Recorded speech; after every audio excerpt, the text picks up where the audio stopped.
Alright, in this video, we're going to look into how to add hair to our character by using the nhair in Maya. Alright, and the nhair, it's a part of the Nucleus system, which is what creates dynamics in Maya. But it's also a system of curves, which it basically it creates hair by having curves with a paint effect kind of applied to it. So besides hair, this system can be used for many different things. But for the purpose of this lecture, we're just going to stick to how to go about styling hair. One of the first things that I ended up doing is that I ended up making a copy of basically the areas of the head that's going to need hair, alright, which is this right here, this kind of head cap. And this is the thing that we're going to be assigning our hair to once we kind of style it. But before we get to that, you need to know that in addition to this, we're going to have to actually draw in splines that are basically going to give our nhair the style and the direction we want. And again, it's going to be different for depending on your character. We'll try to achieve something that looks like this style of hair. Okay. Usually characters that have long hair, they're a little more simple to deal with. Something like this can be a little more time consuming because of you don't have long strands of hair that are kind of covering areas and stuff like that.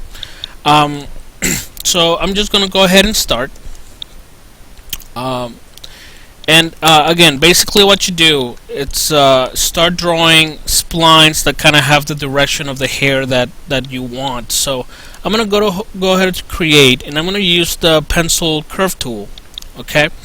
And I'm going to go in here and I'm going to kind of draw in the style of my hair. Alright, and this is usually like to use this pencil tool for this part of the process because it's a little more freeform. Alright.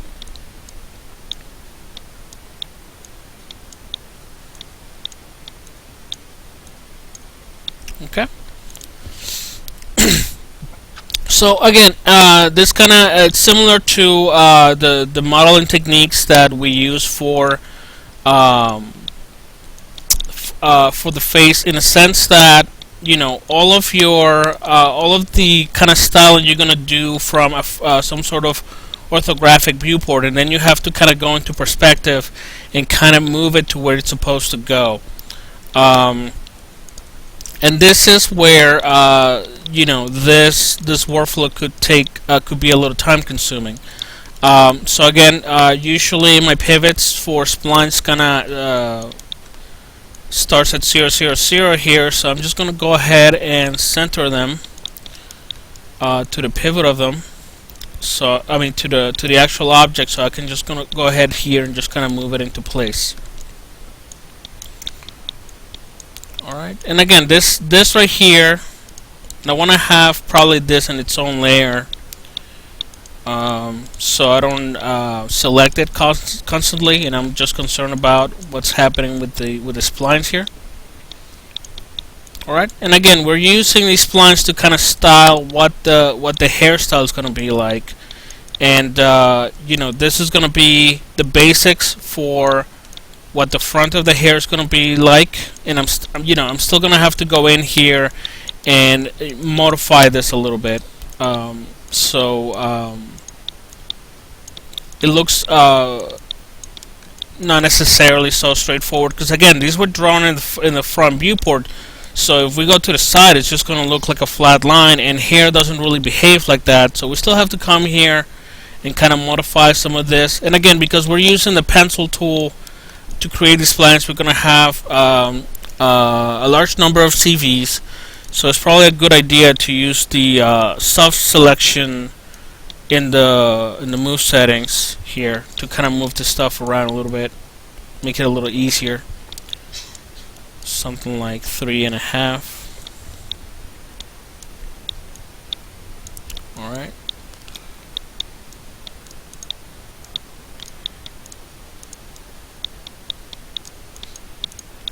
Something along the lines of that. And again, I would try and address this individually, or at least the first ones that I create, because the idea here is that you create the base for this in the front, and then you basically use these hairs as the basis for everything that's going to cover the top. Again, another thing that you can do, I'm just going to go to the left viewport right here and start kind of setting up on how the hair is going to kind of happen here in the back and on the top. And again, I'm going to be using my pencil curve tool. Alright. And again, these are being drawn at 0, 0, 0. So the pivot is already going to be centered. And I could just kind of go in here and free draw how I want these to go. Alright, somewhere along the lines of that.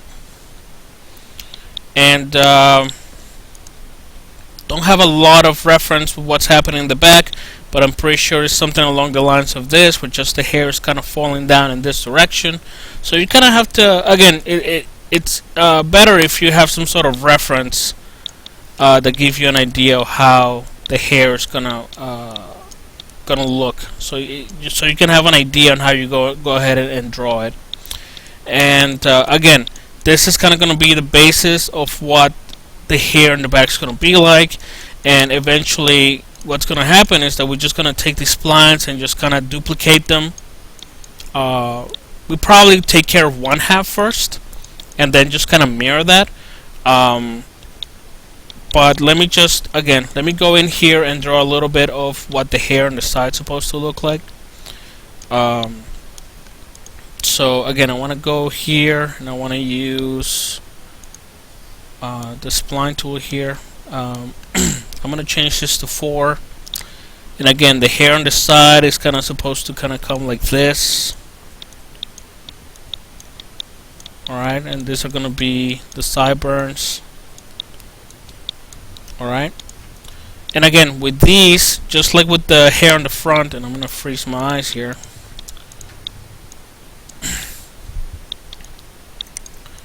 These are some that we're going to have to drag into the side here and just kind of address each one individually. And once you've done that, you can actually just go ahead and copy them. So again, just to kind of make it easier for me, I'm just going to center the pivot and just kind of move them to the side like so. And again, just kind of start addressing each one individually. We do want at least part of the vertex to actually go through this kind of head cap that we have here.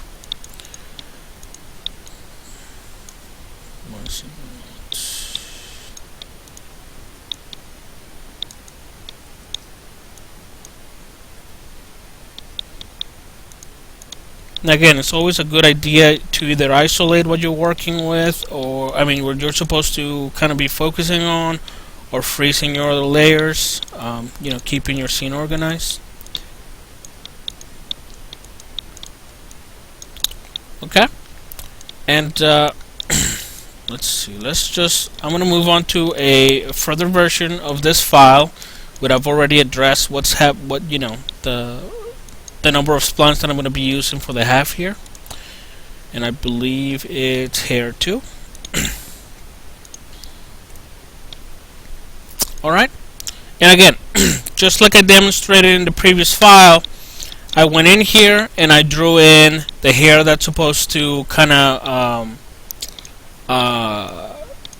reflect what's happening in the front, which is this kind of Hershey kind of looking type hairstyle here. We have some splines that are kind of following what's happening here in the back. The ones on the side are going like this. I do have the lines that are kind of giving me an idea what's supposed to how the hair is supposed to be kind of laid out on the top. So once you have something like this, then it's just a matter of kind of mirroring this to the other side. And again, when you create these, they're usually at 000, and sometimes you kind of have to kind of center to the pivot of the object. And it looks like on this one I already went and pivoted to the center, but again, let me just kind of demonstrate how we'll go about doing that. So I'm going to go ahead and select all these hairs, the ones that I want to mirror.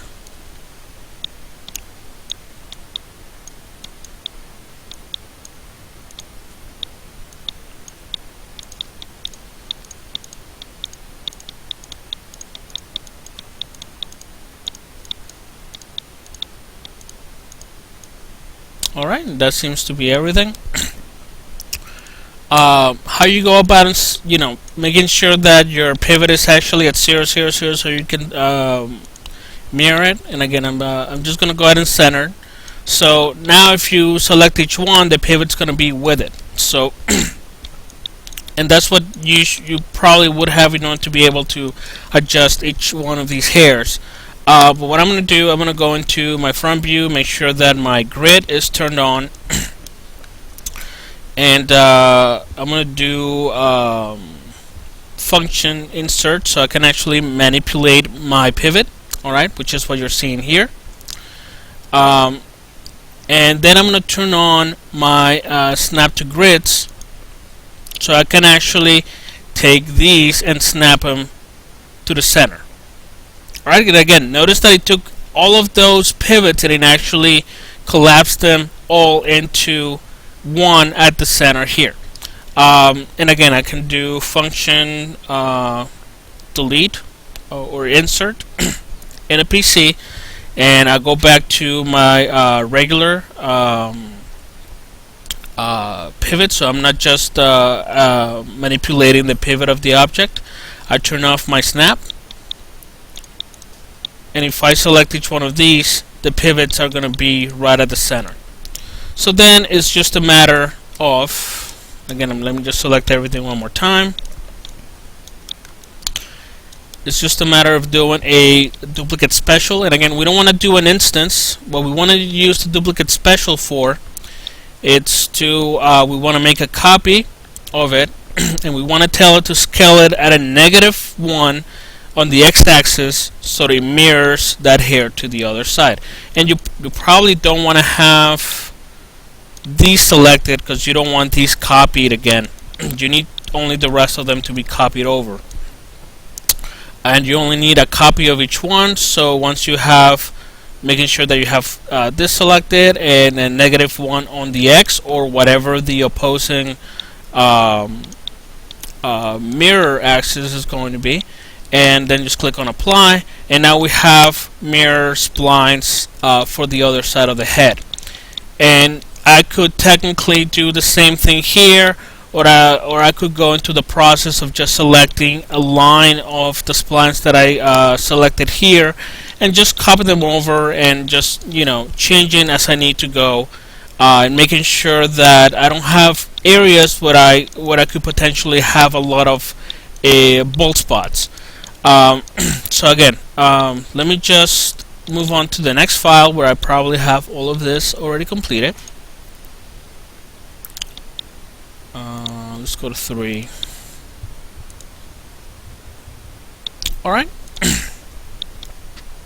And again, this basically has the geometry that's already been copied over.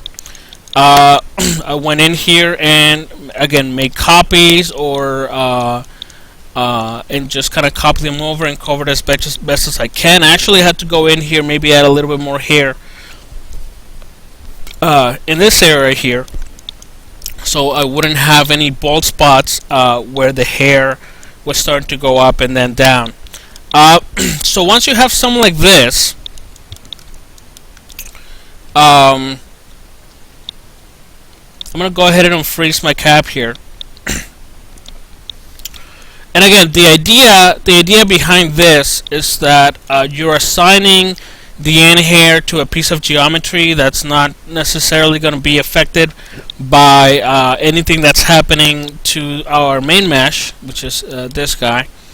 And we're gonna want to be able to maybe link um, this cap to either a bone or some sort of node on our rig. Once we kind of go ahead and rig this, and basically our particles, our end here, sorry, it's gonna basically go. It's pretty much gonna follow along with what this is doing, but we need to we're required to have something like this rather than assigning it to the body directly, because it requires you to have a full-on selection of the object and not necessarily anything in the sub-object mode. So if I were just to select the faces like this, it wouldn't create the end here. It actually requires me to select the whole thing.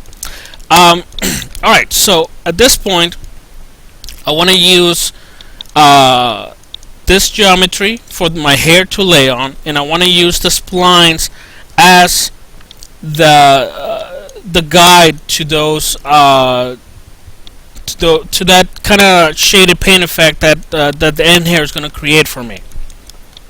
So I'm actually going to select everything, both the hair cap and all the splines. Alright, then depending on what version of Maya you're using, you're going to find the end hair either on Dynamics or End Dynamics.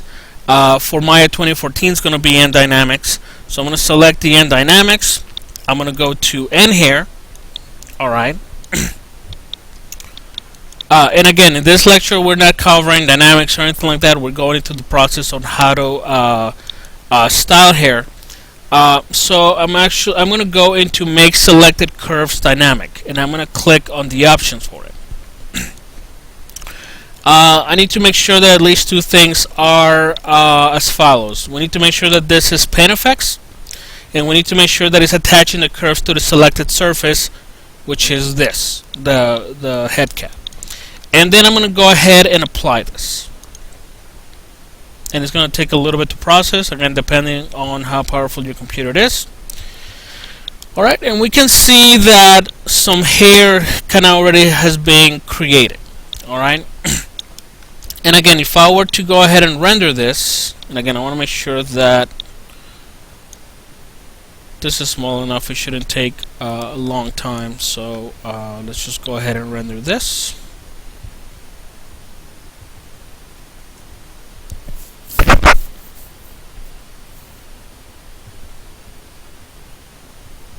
And there's nothing there. Let's see what's going on here. Okay, that's because I have my lights kind of hidden. So let me just do that one more time.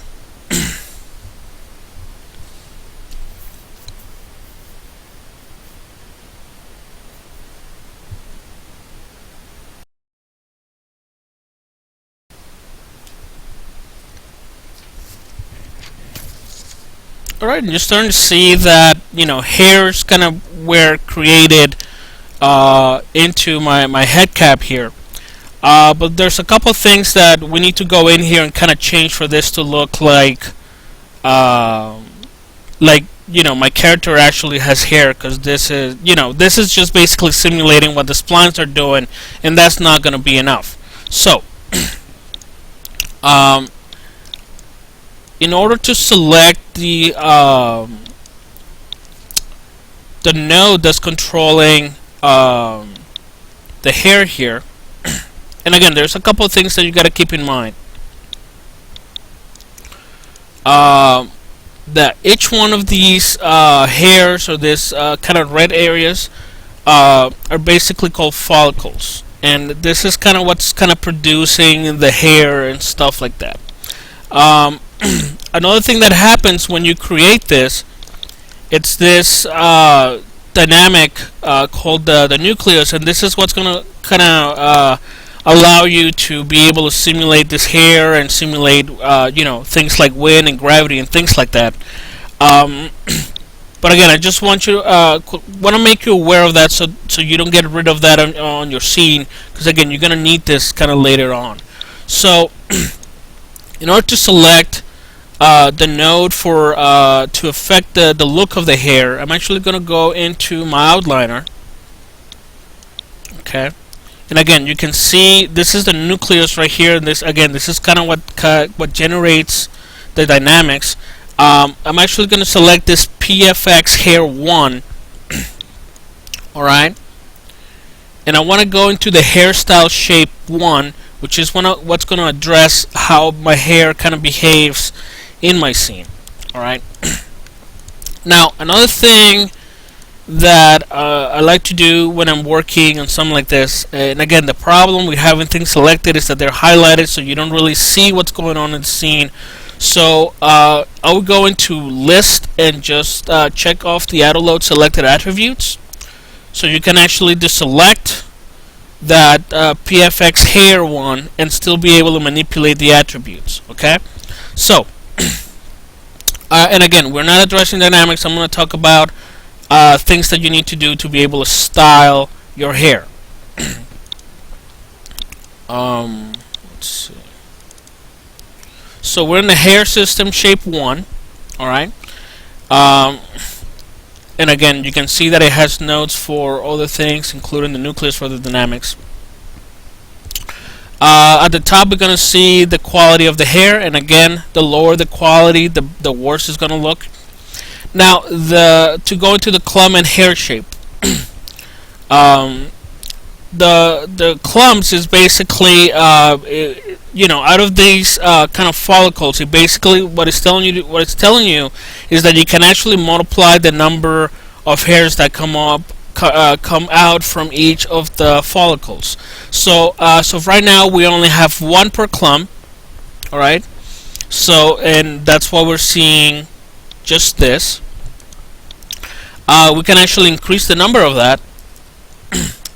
Alright, and again, we saw a little change here on the screen, but it just means that there is 100 hairs actually combined into one clump, and they're all kind of stuck together.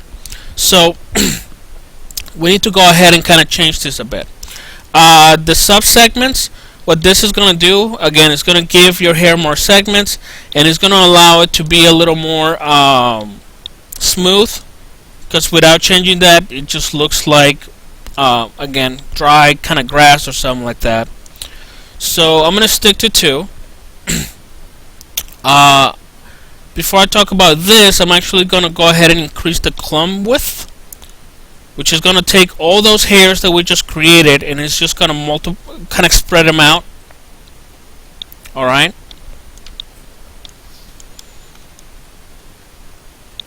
And again, we need to still kind of go in here and see what else we can do, because we have clumps of hairs, but we have a lot of bald spots, and we have something that doesn't look necessarily like hair on our head. So we're just going to increase the width of this a little bit more. And again, usually the clump width is what kind of addresses these kind of bald spot. You want to have that. And again, just kind of depends on the hairstyle. Alright, and again, I went to 2, which it kind of went in there and kind of filled in all of these kind of bald spots. But again, something about the way the hair is kind of laid out, it doesn't look right. Because the clumps, they all kind of come out from the same source, and they kind of all go towards the same point over here, so they kind of all end up at the same length, and it just looks very very robotic. So in order to kind of tend to that, what you gotta do is go into the thinning, and what that's gonna do is gonna help you kind of even out or give you a little variation on how the hairs kind of go towards that point, and it's going to give you a little variety. So again, it's not going to look as robotic as what we had going on before. And again, maybe we can kind of lower this up a little bit so it's not so wide. So again, that doesn't look that bad. Another thing that you gotta keep in mind also is that since these hairs these pen effects were created based on the splines that you laid out originally, you can still go in there and manipulate these splines, and it'll affect the hair. Okay. So this is one of those things that, again, there's a dependency between the two. And again, notice that if I go in here and actually move my my spline, it's actually affecting the hair. All right. So again, there's a couple instances where you're gonna have to kind of go and do change how they're laid out, the hair's laid out. Although that doesn't seem to look that bad. All right.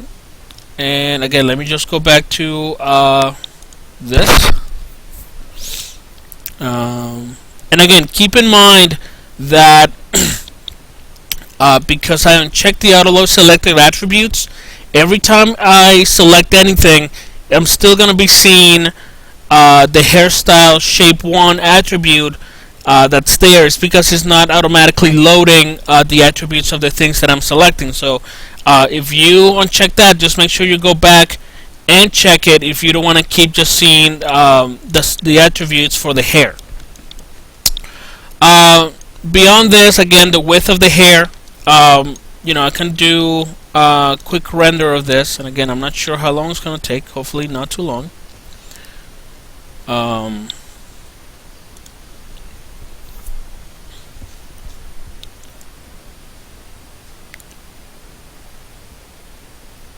Alright, so we're seeing a couple things going on here. One of the things that you're going to have to address with your hair, it's the specularity of it, and this is why you're getting this really kind of bright, shiny hair like this, but we're going to address that in a second. The other problem that we're having is that our hair is way too thin, alright? And it just looks like, it's a good look if you're trying to do something, or someone that's older, but somebody younger, you need to kind of add a little bit of width to your hair. So again, it just kind of all depends on what the purpose of this is going to be. Let's just go up to 0.09. All right, and I'm just going to do an air render, just so we can do a comparison.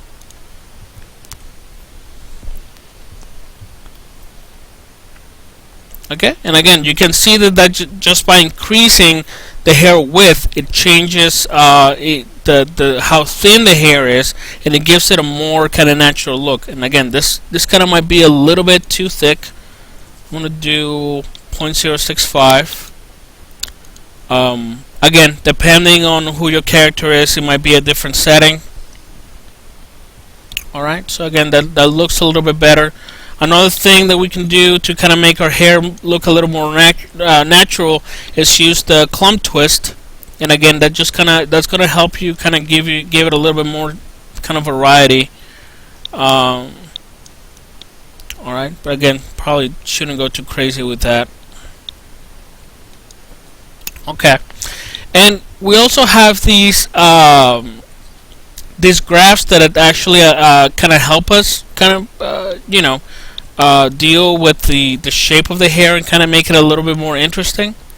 So again, just notice how basically just by moving this curve, it's kind of creating helping me achieve a different type of look for my character. All right, and again, it just kind of really depends on what you're going for. I think this is this looks like type of hair that somebody will get if they apply a lot of product. That's probably not what I want to go for. Something a little more natural like that. All right. You also have width scale.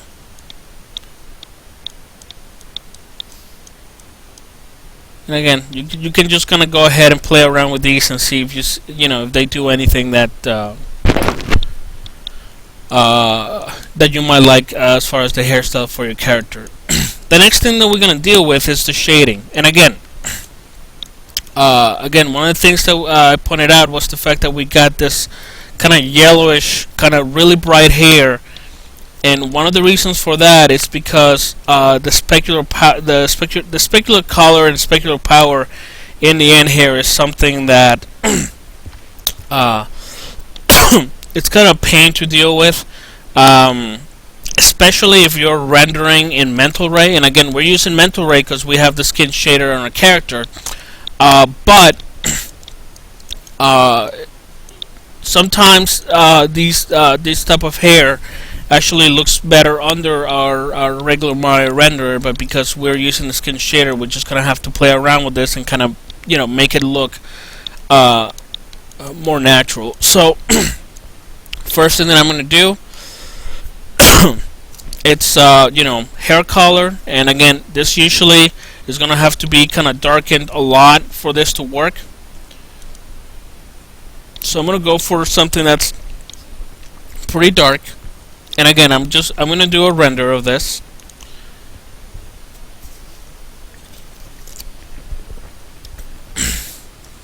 You can tell that even by going that dark, didn't really do much to really affect the hair that I have here.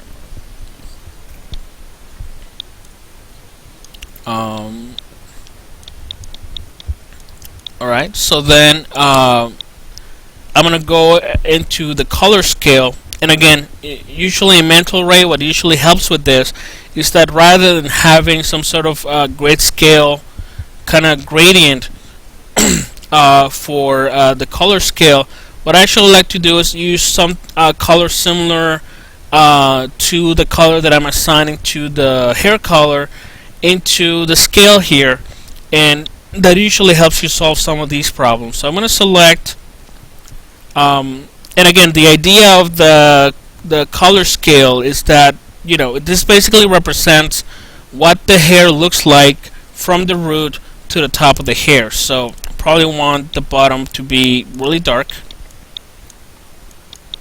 Alright, and this medium one has to be somewhat of a lighter color, can still be dark, and this one something that has the same shade but it's not necessarily as dark. Okay. And again, I can come here and just do an area render just to see what that did.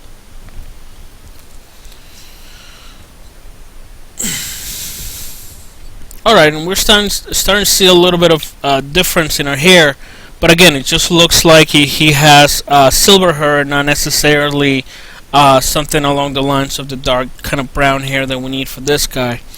Again, another thing that you might notice here is that our hairs are a little bit too thick, so again, that will be under our clump and hair shape, and I can kind of decrease this a little bit.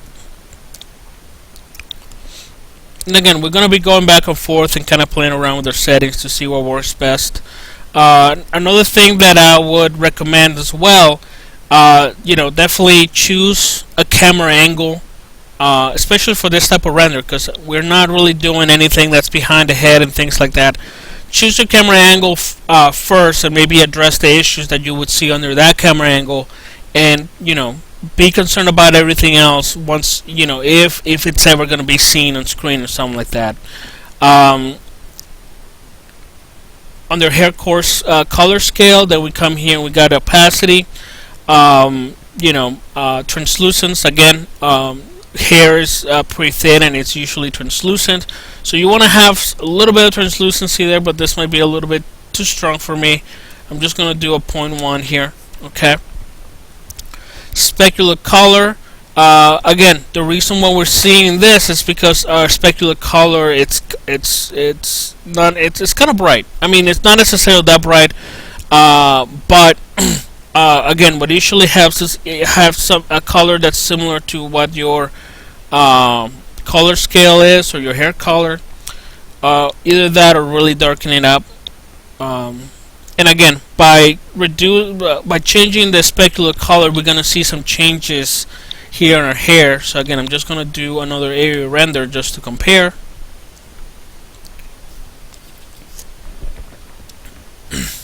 Alright, and we're starting to see more of that brown hair again that we're looking for.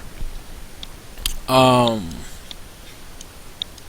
again, I'll probably do another test over here just to see what that area is doing.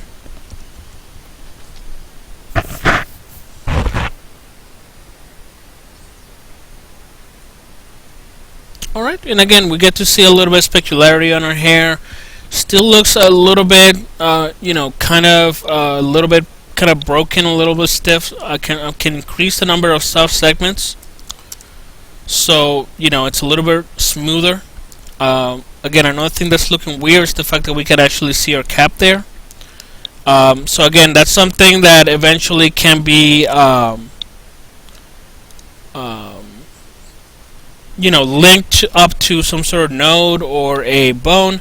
But again, just keep in mind that the hair is going to be following along, but it doesn't have to be visible in the viewport. So I can actually just kind of hide it.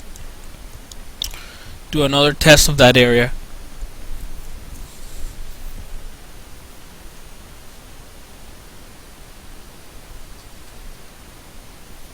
Alright, and again, that looks a lot nicer, you can see a little bit of specularity on your hair.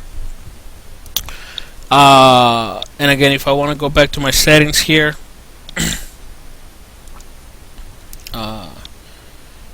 you usually want to have somewhat of a somewhat high of specular power. And again, it just kind of really, the thing about the specular power, the lower it is, the actually more specularity it has. So I'm just gonna go to a camera viewport here and just do like a full head render here. And let's just do that. Again, hopefully it doesn't take too long.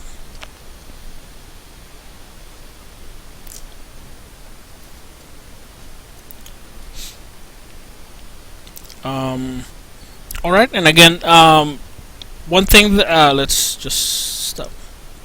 Alright, and again, this doesn't look too bad. It looks nice styling here.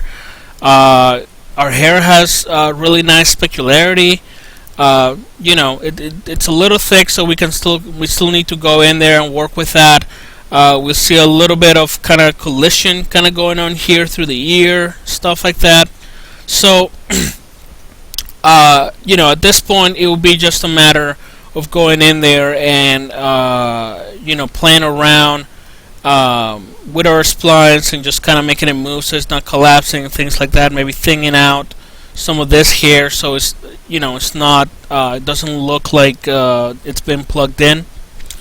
All right, and as a previous video shown, the light system that we have going on here, it's a 3-point light system that was, again, pretty simply it's a very simple kind of setup for my final render. And I probably want to save this actually. Save as.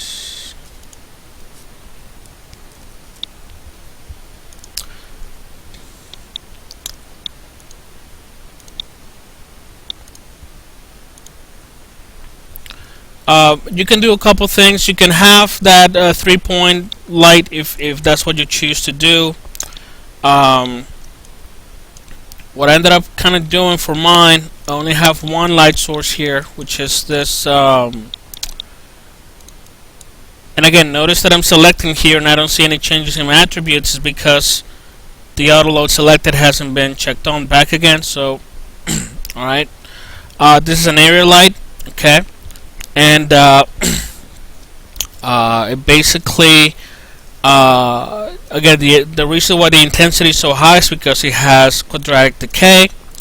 I am using ray trace shadows, and I increased the ray depth limit. And again, this usually helps with making sure that it doesn't have a lot of noise.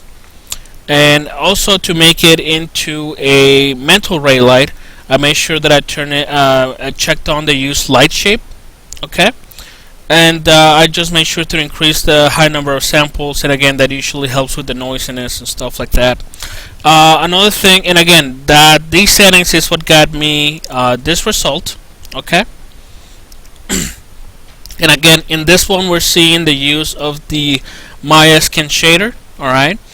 And again, this guy it looks a little bit young. Probably need to go into my bump map and kind of change the, kind of add a little bit of wrinkles and stuff like that. I could still play around a little bit more with my hair, but it doesn't look that bad. So another thing that I did with my settings, again, we want to make sure that it's gamma corrected, so we enable the color management, and we are the output is sRGB. Again, make sure that it's gamma corrected for monitors. You also want to make sure that you don't have your enabled default light. Again, having this on is going to make you overcompensate with your lights, and you don't want to do that. And basically, global illumination, file gathering on, and these are just default settings. Alright, so this concludes the Digital Achievement project. Thank you for watching.